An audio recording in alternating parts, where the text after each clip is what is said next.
rin na in kahan khira pan Jerusalem tharki boy na ten a chim phak lo eng thona khopui ani chule zara om to lo peran no heleni khopui chu en vele amoy amoy mange damlai ni ta khuni beran no enga chuan lom na choi thei lo changi ka leng ve yanga o avahim om done ka hak le ke zong Zion Fatalon ni tu na hialwing to ro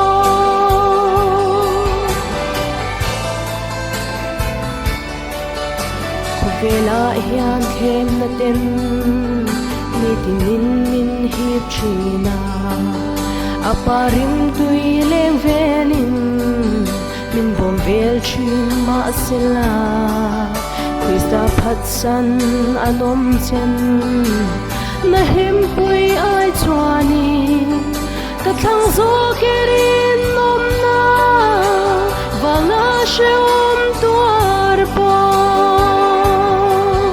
damlai ni ta khuni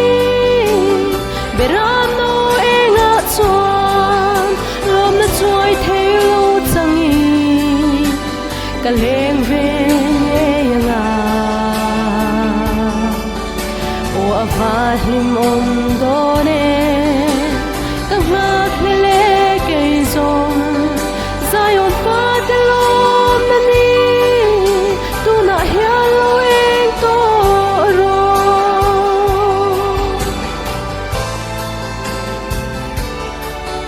kan Lalpa'n nung zui tur hian ka thei na zong zong te hi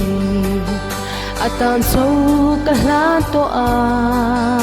ka phatsan le to lovang har sat na eng ko thing se aming awang chwani khi thengin rin nom takin ka tor zela damlai ni ta khoni beram no choi thei lo changi ka leng ve yanga o avahim om done ka hak le ke zong Zion Fatalon ni tu na hialwing to ro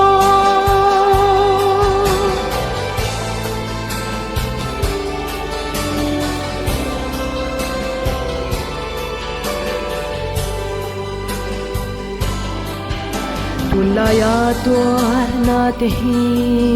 kan ro pui na tur nen chuan tekin tham ani si lo chel takin ituar zelang Krista wang tuar tu te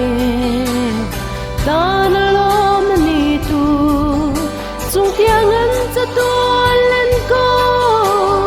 aloing to ta damlai ni ta khuni beram no enga chuan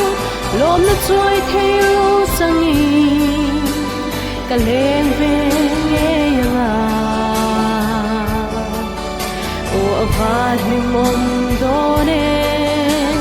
ka hak le ke